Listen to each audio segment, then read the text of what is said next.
We have hot takes on teams in the Big Ten, from the AP 25 to who's going to be fired first, plus fall camp updates and expansion of the Big Ten. We cover all that today on the Locked On Big Ten Squad. You're talking ball with the Big Ten Squad, sponsored by Game Time. From USC to Ohio State, from Michigan to Oregon, from Nebraska to Washington, it's the local experts of the Locked On Podcast Network bringing you scoops, breakdowns, and the most comprehensive preview of the upcoming Big Ten weekend. No hurt feelings and thin skin allowed. Squad up, you're part of the Big Ten Squad. It is the Locked On Big Ten Squad this week. I'm your man, Jacob Goins. I guess I'm the neutral arbiter of all things college football and college sports. Don't you dare take my title from me, Jacob. I haven't gotten to your title yet, Mr. Spencer McLaughlin, who is not good enough to be at home to host this show like he normally does. We have Mark Culkin of Locked On USC. We've got Trent Condon of Locked On Hawkeyes. There is Spencer McLaughlin of Locked On... Of Amazon warehouses. What would you like to be referred to as this week, Spencer? I'll give you your Locked pick. On. I am locked on everything. Zach Seiko of Locked On Nittany Lions, and Nick Arvin. He returned. He's back for week 2 from Locked On Boiler Makers. Folks, we're going to have a couple joining us as we go as well. And we're going to get fall camp updates. We're going to talk about Big Ten expansion. But we start today's show. This is family style today. Everybody jumping in. Give your picks. Give your thoughts. Give your reactions. Couple of hot takes around the Big Ten. And we start with the newest released AP Top 25. It came out earlier this week. The Big Ten had 6 teams ranked in the Big Ten, or in the top 25. SEC had 10 ranked in the top 25. Is this truth? Is it real? Is it right? Or is it just SEC bias like it normally is? Give me your thoughts. Give me your takes. SEC bias in the top 25 or no? Yes. There's plenty of it to go around. I mean, we're used to it at this point. I don't know how many national championships in a row the Big Ten will have to win in order to get the respect that it probably deserves compared to the SEC. Why don't we just make it 3 in a row as a conference this year and then see what the conversation is like? But yeah, I looked at a number of teams, like Florida in the top 15. I'll give a neutral arbiter stance here, one could say. Michigan at 14 is laughable. That is way too high. Florida at 15 is way too high. What is Tennessee doing in the top 25 when they lost their quarterback? And why is Oklahoma inside the top 20 off a 6-7 season? Just the inconsistent logic applied by a lot of AP voters, I think, is rather prevalent, because the thinking with Oklahoma is, well, they didn't end well, but they had a great offseason. Well, so did a number of teams. And by the way, why is Texas Tech number 23? They had a better season than Oklahoma last year. They didn't lose to Navy, and they had a great offseason with a top 3 transfer portal class. Why are they at 23 and Oklahoma's at 18? I have a suspicion. All right, Mark, you said there's SEC bias, but I think you just believe that in general, don't you? I've just seen it longer than most of the people here in the room probably. It's just it is what it is. Mark is old was the takeaway there. Mark is old. Yes. It's wash, rinse, repeat. Every year the SEC comes out immediately. We're the best conference in the country, yada, yada, yada. They read from the same manifesto. And then the next poll comes out. You've got, 10 SEC teams ranked. And, Spencer made the case. Why is a 6-7 Oklahoma team, forget the top 20, why are they in the top 25? Yeah. Period. I mean, it makes zero sense. Because they address certain needs in the transfer portal. Well, every team, addressed certain needs. So it's just a bias. It's a hypocrisy, and you learn to live with it. I'm not saying that USC deserves to be in the top 25, but I think when you invert 6-7 and 7-6, you look at Texas A&M, they're in there. USC beat them. LSU's in there. USC beat them. What was the criteria used by all these different voters to say, all right, yeah, let's put Tennessee in there, even though they had some pretty difficult offseason things to deal with, like their quarterback ditching. I was actually even going to point that out, Mark, that why shouldn't USC be in there? The defense took a step forward. Jaden Maiava seemed to have given them stability at the end of the year, and they went 2-0 against the SEC. Where is the thing? And that's coming from me. Well, this is the humble mark. This is the humble mark coming across right now. Wow. I don't think we've heard that yet on the Locked On Big Ten squad, Mark. I'm proud of you. I had Ohio State fan do my bidding for me. I think it was on X, who pointed this out. USC went 2-0 against the SEC, and who is conspicuously missing from the top 25? So when I have an Ohio State fan, saying, hey, attaboy, I feel good.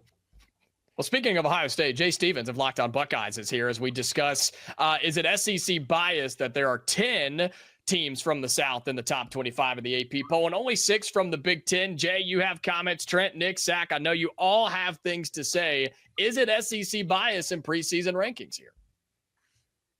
Yeah, I think so. 100%. If we're going to go to hot takes, though, I don't know where we are in the show as far as the hot take portion of the top 25. But, Jacob, I'm kind of surprised that Michigan's ranked ahead of Indiana based off last year. And you think with the brand that they have, they're going to be better. But they do have a true freshman starting quarterback, which is a big wild card. Indiana has a quarterback that's done a lot of things out at Cal. So you at least know you have a sample size in college about what he's going to be. I don't understand Michigan being ahead of Indiana, let alone top 25 to me, that's out of the question. I don't get the SEC bias. I don't get Michigan being in the top 25, especially above the Hoosiers.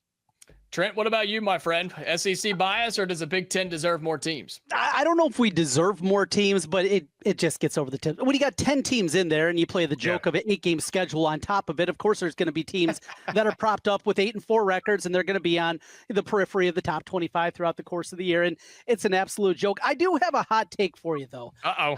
I have it to a problem with our neighbors to the east, and that is the Fighting Illini of Illinois. 12th in the country. Yes, they return 16 starters from a year ago. You saw one score luck, what it was a year ago. They're not going to replicate that. It's just not going to happen. It is more likely they miss a bowl game as opposed to finish in the top 10 this year. There's a hot take for you. Down to Bielema, though he's a Hawkeye, he's wearing the wrong colors now.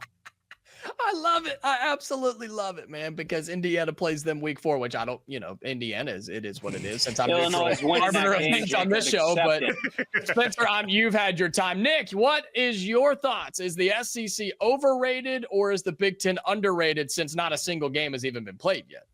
Absolutely, Jacob. I think it's a little bit of both. The Big Ten definitely could pull some more teams into that preseason AP poll, whether you look at a USC, whether you look at a Washington that wasn't able to kind of make the cut in there. You see that there are 10 SEC teams, a lot of those that I don't know if they're necessarily deserving or not. You throw in all those teams that do have some question marks around them, a little bit more so than a USC or a Washington, and you start to realize, hey, there is an SEC bias here. There's an SEC bias in the preseason poll. And if we think about the preseason poll, it really doesn't matter. It's just something to get the fans excited before the season. We'll see how it plays out on the field. But one thing I did want to mention is, Jay, Zach, your team's kind of flipped. We got Penn State at 2, I believe, Ohio State at 3. Is that correct? Yep. I thought that was interesting. Obviously, I have a lot of respect for both Penn State and Ohio State, 2 great programs. But when we see how dominant Ohio State was last year, I don't see how you can put Penn State over them at this point in the season.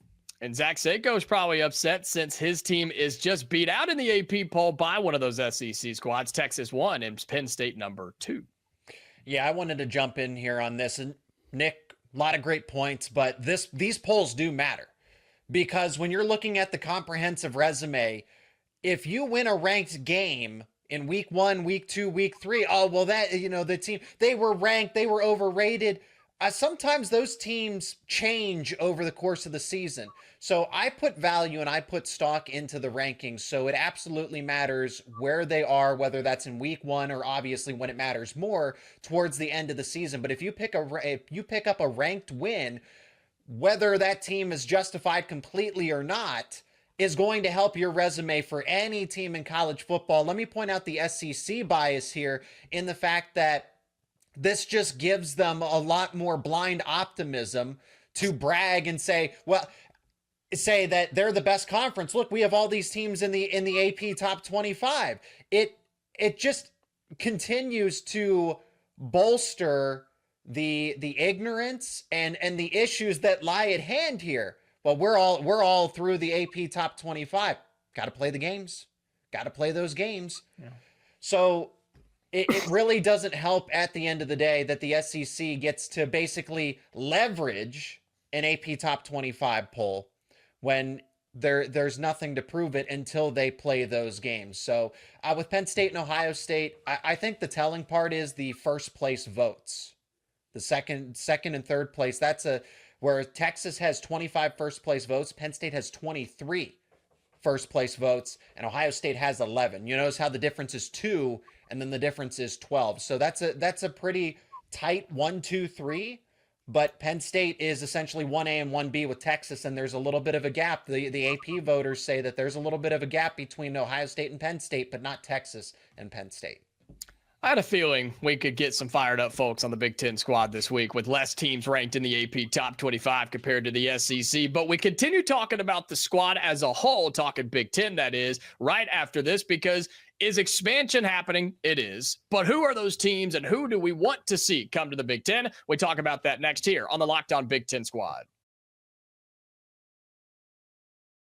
This episode of the Locked On Big Ten Squad here this week is brought to you by FanDuel. August 26th is officially FanDuel Futures Day, a brand new holiday for football fans who live for bold predictions and preseason hunches. For just 24 hours, FanDuel is giving you deals on NFL preseason predictions. So whether you're calling for your MVP, eyeing a long shot division winner, or you're ready to crown a Super Bowl champion for week 1 before it even starts, this is your moment. Looking at MVP odds, Lamar Jackson is your favorite. You could go for Patrick Mahomes, or maybe you like Justin Herbert to win the NFL MVP at plus 2,000 with our friends at FanDuel. You can do that on FanDuel Futures Day. Visit the FanDuel app right now and start planning your futures bet, because Futures Day is one day and one day only. FanDuel, play your game. All right, we continue on here with a Locked On Big Ten Squad. We lose Trent Condon of Locked On Hawkeyes, and we game Roman Tomashoff of Locked On Huskies. So we just little swap right there. From one middling team to another. Wow. All right, Roman, you going to take that from Spencer, who didn't even care to show up at his own house Locked today? On Amazon. Yeah, see, I don't even need to respond to that because everyone will do it for me. So I appreciate that. Yes, well, we continue on. That's a nice cop-out for trying to think of a quick retort, but go ahead. We continue with the squad, Spencer, as we talk about this idea of expansion, because it is happening all around us, and the Big Ten eventually will be adding new teams. Now, whether it's like adding 4 teams like we saw a few years ago, or it is a true merger of the SEC, Big Ten, and others, I'm curious on where we stand on if you had free range, free pick of any teams across the country, who would be best, most entertaining, or just flat out fun for the Big Ten to add? Mark, I'll start with you because I feel like you could have an interesting answer. Who is a team that, if you could, you'd add to the Big Ten Conference right now? Just one? Sure. Not Dartmouth. You can't add Dartmouth. Yeah. Well, P4 or Big G5. I think Dartmouth or the West Coast. I'll go Stanford. Okay. One, because I get to maintain more tradition. Another rivalry stays. If we're talking about travel, hey, guess what? It's an easy road trip. So yeah, Stanford. If I get to pick 2, give me Cal as well for the same reason. Cal. Okay. They don't Cal, care about football. Cal's terrible, though. Yeah, neither of those teams do. Well, at least Stanford, you get the academics part. Cal is good enough to find quarterbacks for Indiana, so be careful there. Hey, he should have never been there in the first place. Cal was rumored to think they thought about canceling their football program. No, that was never serious.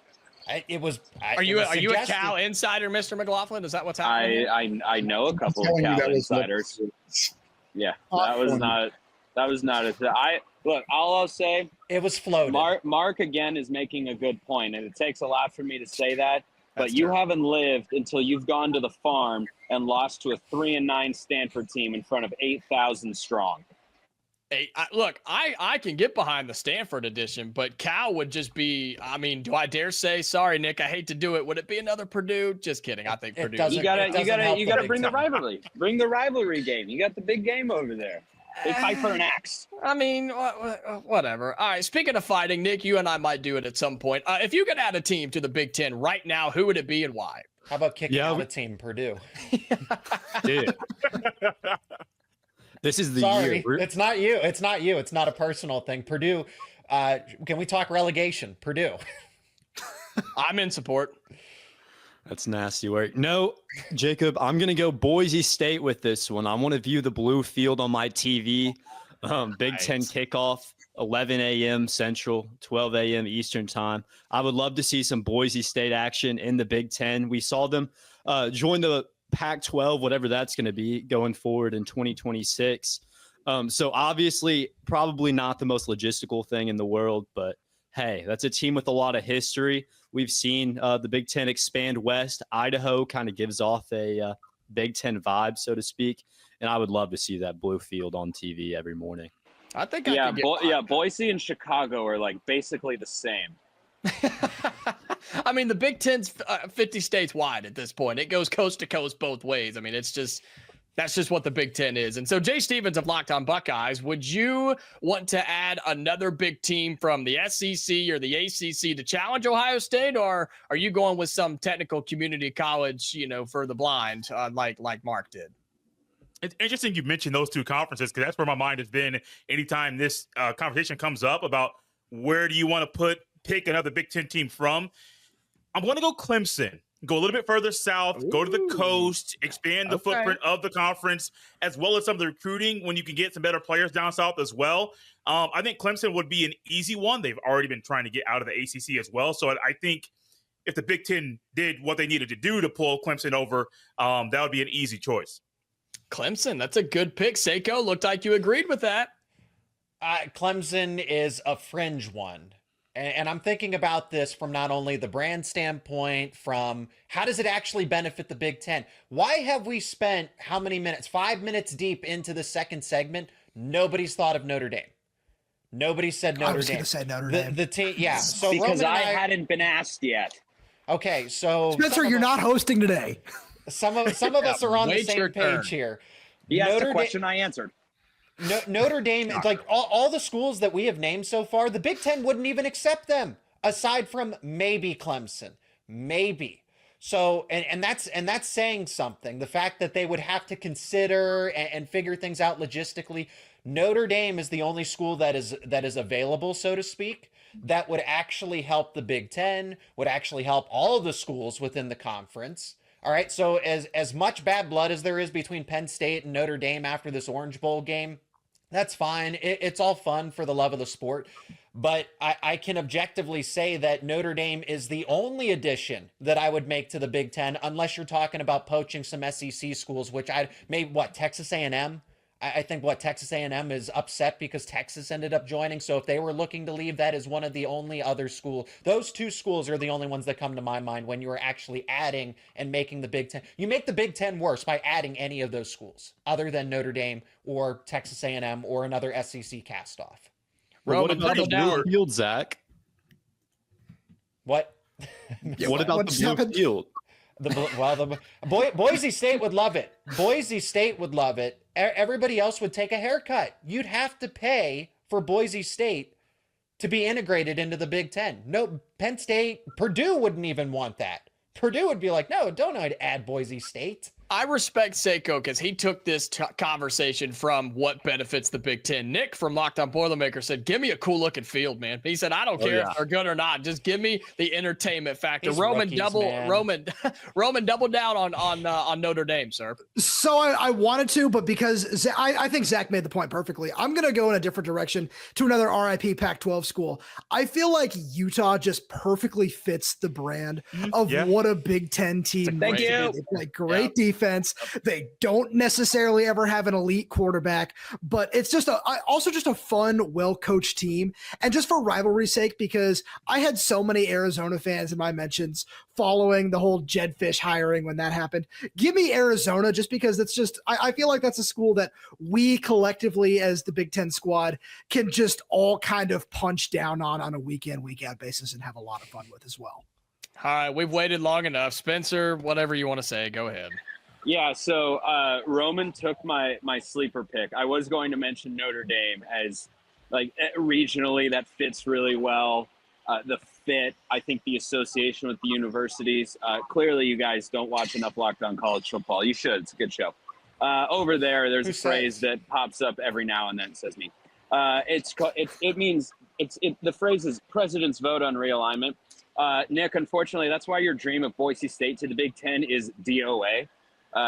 But Stanford and Cal actually are not. I think any of those are. I think Clemson's feasible. I think Florida State has kind of an outside chance. But if I were to have my choice, if I'm talking strength of the Big Ten, I would go with Utah and Notre Dame together. If I were to go who I would most like to see, I do agree with Mark, and I would say Stanford and Cal, because that would bring back a lot. You would have at 6 at that point of the old Pac-12, and well, that's closer than 4. So I'd go in that direction. But yeah, Utah is a great select. They do play Big Ten football over there in Salt Lake City.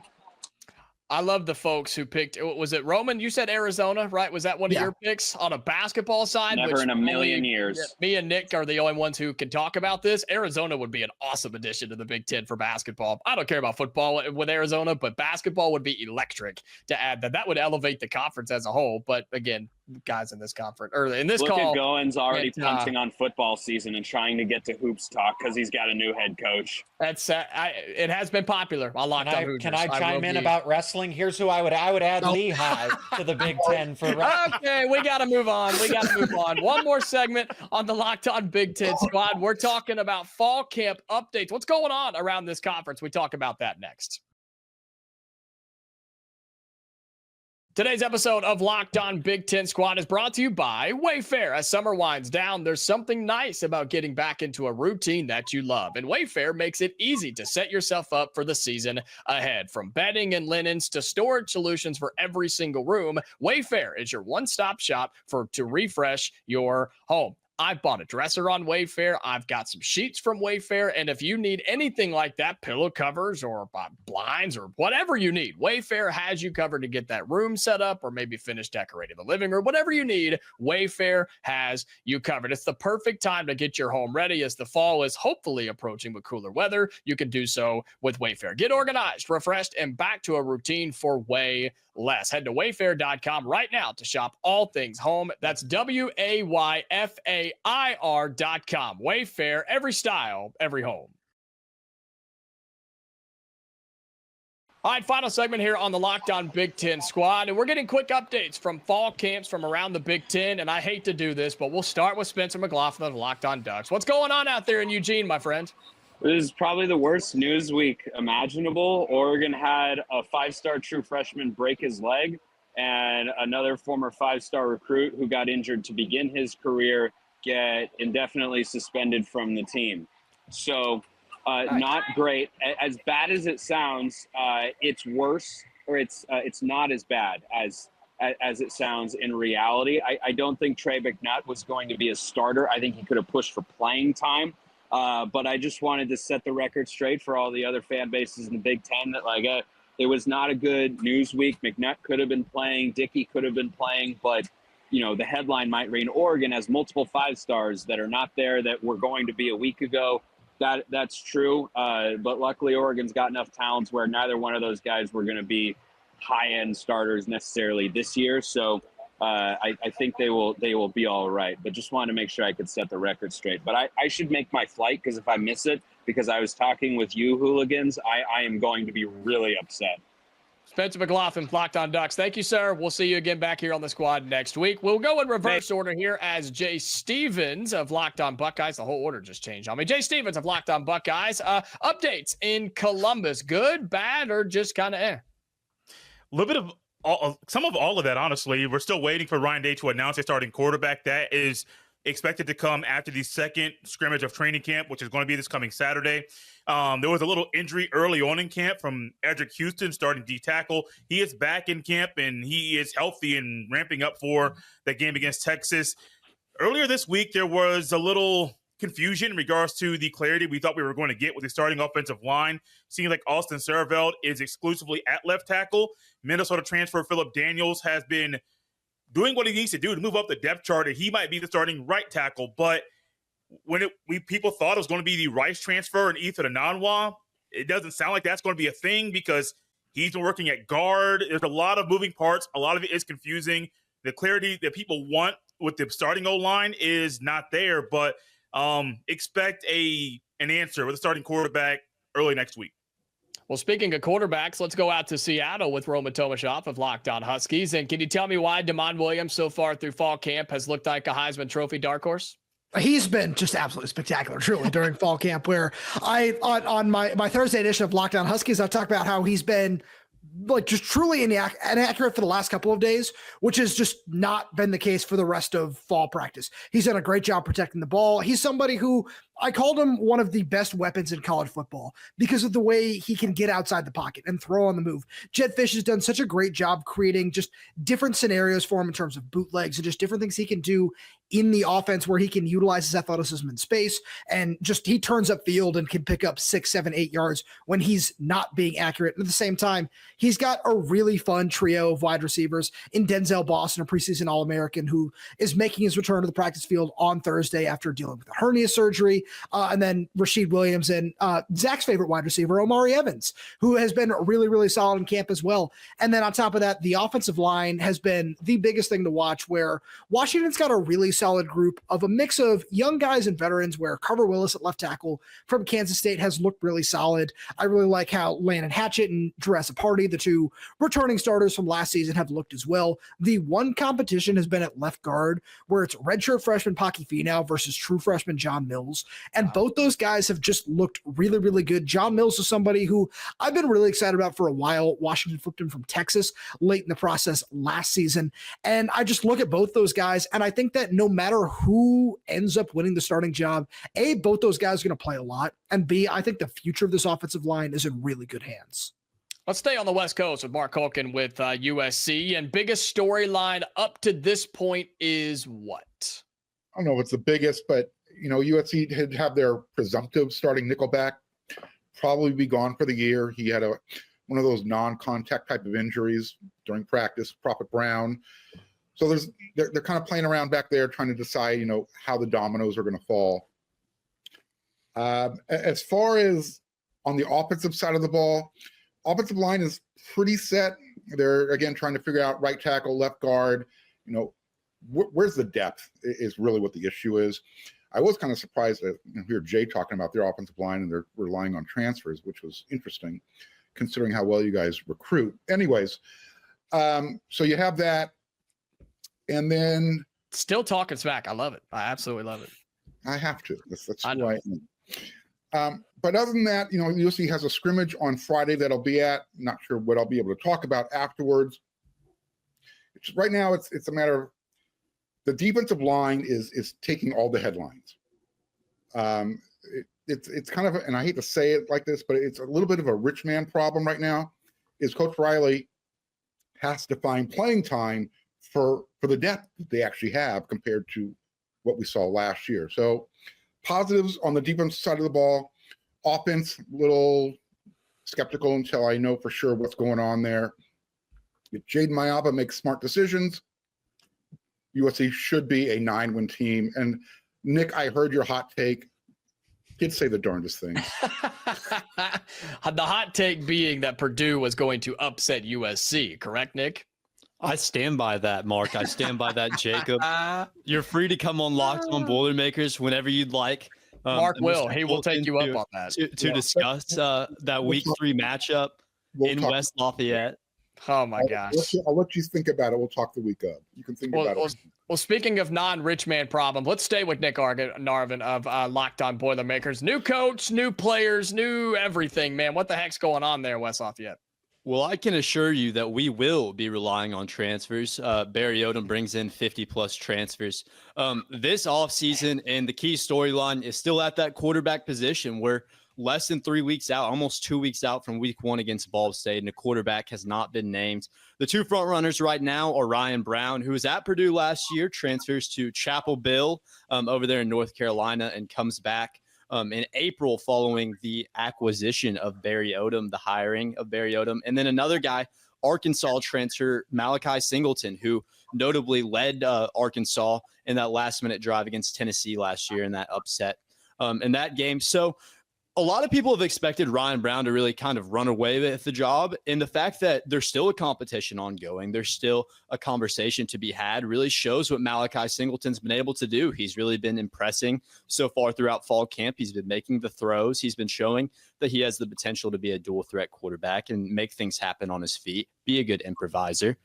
So that's really our storyline. We're working out to see who that starting quarterback is going to be week 1. Barry Odom said that, hey, these reps in fall camp and summer camp, these are more about getting guys used to our system. Whenever we get our guys in live reps in these scrimmages, we'll be able to make our decision then. So scrimmages coming up this week, we should be able to determine who our starting quarterback is. All right, let's go to the final place in the Big Ten here on the squad with Zach Seko of Locked On Nittany Lions. Is everything just perfect, hunky-dory? You guys are just waiting for the ball to hit the air. I mean, everything's just great in Happy Valley right now? Yeah, you saved the best team for last. So Penn State, I'll keep it brief because we're getting wrapped up here. So no breaking news, and no breaking news is actually good news when you're leading. No injuries to report, that kind of thing. But Jim Knowles, former Ohio State defensive coordinator, hi Jay, he called out the linebackers, and he was pretty blunt about what they have. So if we want to look, it's not all positive every single day of the week for Penn State right now. The linebacker depth is pretty questionable at this point in time. And Jim Knowles said that he only trusts 3 players and that he's not afraid to use 3 linebackers. He's done it before. He'll do it again. So he's still optimistic long-term. He's like, I like this player. But right now, I don't know what they can give me. I don't trust any of them. He used that word, not me. So Jim Knowles has trust issues for a group that could be a liability if they don't figure things out past those first 3 for Penn State. We're getting into the heart of fall camp as we are counting down the days until college football. It's played this month. Week 0 will be here before we know it, and then week 1 is going to be magical. Mark Culkin of Locked On USC, Nick Arvin of Locked On Boilermakers, Roman Tomashoff of Locked On Huskies, Jay Stevens of Locked On Buckeyes, Zach Seko, Locked On Nittany Lions. I'm Jacob Goins of Locked On Hoosiers, and for the ones who are no longer with us on the show, they're still with us in our hearts, though. We are back next week on the Locked On Big Ten Squad. So until then, to all Big Ten fans, stay safe, and we'll talk to you later.